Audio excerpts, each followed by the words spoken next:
Sebagai upaya meningkatkan gairah sektor properti, pemerintah kembali mengobrol stimulus untuk mendorong minat dan daya beli masyarakat. Nah, bagi Anda yang berencana membeli rumah dalam waktu dekat, perlu disimak nih. Kami akan bahas lengkapnya dalam sektor properti kebanjiran stimulus.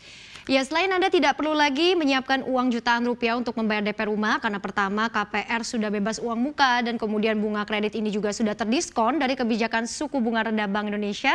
Ternyata pemerintah kembali memberi insentif tambahan nih berupa penghapusan pajak pertambahan nilai atau PPN untuk pembelian properti. Jadi ini berlaku selama 6 bulan mulai dari 1 Maret hingga 31 Agustus 2021. Kita lihat ya seperti apa skemanya. Jadi 100% pajak PPN ini akan ditanggung oleh pemerintah untuk rumah tapak atau rumah susun dengan harga jual paling tinggi 2 miliar rupiah. Sementara itu untuk yang 50% PPN yang ditanggung ini berlaku untuk harga rumah tapak atau rumah susun yang harganya di atas 2 miliar rupiah hingga 5 miliar rupiah. Nah, Menteri Keuangan Sri Mulyani menjelaskan pemerintah menyiapkan dana senilai 5 triliun rupiah dalam rangka menanggung pajak PPN ini. Alokasi dana tersebut sudah masuk dalam program pemulihan ekonomi nasional pada sektor insentif usaha yang sebesar 58,46 triliun rupiah. Lalu seberapa besar sih ketersediaan unit dari program bebas PPN ini? Karena ternyata ada batasannya nih, kita lihat. Jadi di luar kategori perumahan MBR atau masyarakat berpenghasilan rendah, ada jenis rumah non subsidi dengan 4 tipe dan 1 jenis apartemen yang bisa mendapatkan pembebasan PPN dengan totalnya 63.000 unit rumah. Kita lihat rinciannya ya. Jadi untuk rumah seharga 300 juta hingga 1 miliar, kemudian rumah dengan harga 1 miliar hingga 2 miliar rupiah ini ada sekitar 9.000 unit masing-masing. Lalu kemudian untuk kapasitas 4.500 unit ini berlaku untuk rumah dengan harga 2 miliar rupiah hingga 3 miliar rupiah dan rumah dengan harga 3 miliar rupiah hingga 5 miliar rupiah. Dan kemudian untuk apartemen ini ada sekitar 7.500 unit, harganya adalah 300 juta rupiah hingga maksimal 1 miliar rupiah. Nah, selain PPN sebetulnya masih ada lagi nih berbagai pajak properti yang diperlukan ya untuk setiap legalitas transaksi. Kita akan lihat apa saja sih sebenarnya. Jadi yang pertama ada pajak bumi dan bangunan atau PBB. Nah, pajak yang dibukut atas tanah dan bangunan.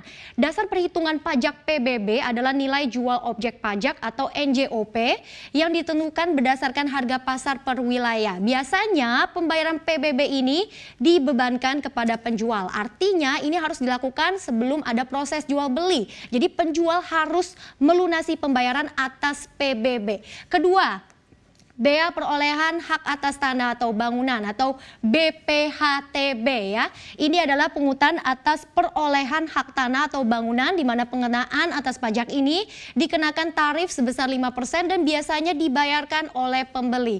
Ketiga, pajak penghasilan. Ini adalah pajak yang dibebankan kepada penghasilan perorangan, perusahaan atau badan hukum lainnya. Jadi pajak ini dibebankan kepada pihak penjual dengan nilai pembayaran 5% dari nilai transaksi yang dilakukan. Keempat, pajak PPN yang tadi kita sudah bahas. PPN dikenakan pada pihak pembeli dan dibayarkan 1 kali saat membeli properti baru. Properti yang dikenai PPN ini adalah sebesar 10% yang merupakan properti dengan nilai transaksi di atas 36 juta rupiah.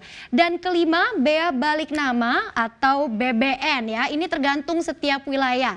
Rata-rata dari BBN adalah 2% dari nilai transaksi yang dikenakan kepada pihak pembeli dalam proses balik nama sertifikat atas properti yang diperjualbelikan. Dan yang terakhir ada PPNBM, pajak penjualan barang mewah. Ini hanya berlaku pada properti yang berkategori barang mewah. Contohnya adalah properti dengan luas bangunan lebih dari 150 meter persegi atau harga jual yang di atas 4 juta rupiah per meter persegi dengan nilai PPNBM yang harus dibayarkan adalah 20% dari harga jual. Dan PPNBM ini tidak berlaku untuk transaksi pembelian dari pihak perorangan.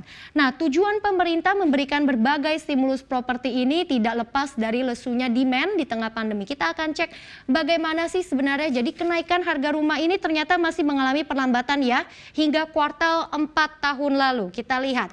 Nah, berdasarkan laporan Bank Indonesia terkait survei harga properti residensial, IHPR pada kuartal 4 2020 ini hanya tumbuh 1,43% secara tahunan. Nah, apabila ditinjau secara kuartalan, laju IHPR ini masih bisa dikatakan sangat melambat. Sedangkan untuk prediksinya pada triwulan pertama tahun ini, indeks harga masih akan tumbuh terbatas, hanya di kisaran 1,17%.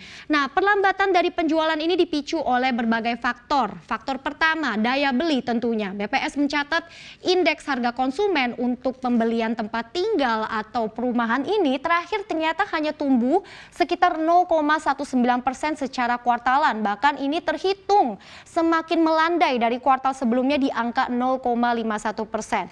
Kemudian dari volume penjualan ini juga masih tidak lepas dari kontraksi.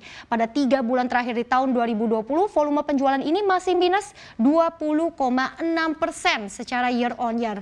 Nah, tentunya pemerintah menilai sektor properti ini perlu diselamatkan karena sektor ini adalah salah satu penyumbang output perekonomian. Kita akan lihat ya, apa saja sih pertimbangan dari pemerintah. Jadi selama 20 tahun terakhir, kontribusi sektor properti ini sebetulnya terus meningkat. Dari tahun 2000 ini adalah 7,8% menjadi 13,6% hingga memasuki tahun 2020.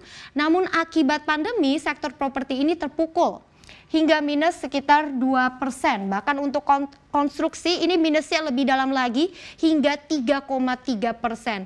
Nah, kemudian di sisi lain penyerapan pekerja sektor properti ini sebenarnya terus bertambah hingga 9,1 juta pekerja dari tahun 2000 hingga tahun 2016. Bahkan tapi pada tahun lalu angka ini kita lihat berkurang lagi hingga 8,5 juta pekerja saja. Nah, selain itu seperti yang kami sudah sebutkan, ada dampak besar dari penjualan di industri properti. Jadi penjualan properti tadi itu minusnya hingga hampir 21%. Nah, untuk penjualan rumah ini ternyata lebih dalam lagi, yaitu 37% penurunannya. Nah, tidak hanya itu, sektor properti ini juga berhubungan dengan banyak industri lainnya. Setidaknya ada 174 industri terkait seperti baja, semen, cat, mebel, dan kemudian alat rumah tangga, dan belum lagi masih ada 350 industri kecil turunan seperti furniture, kasur, mebel, alat dapur, dan lain sebagainya.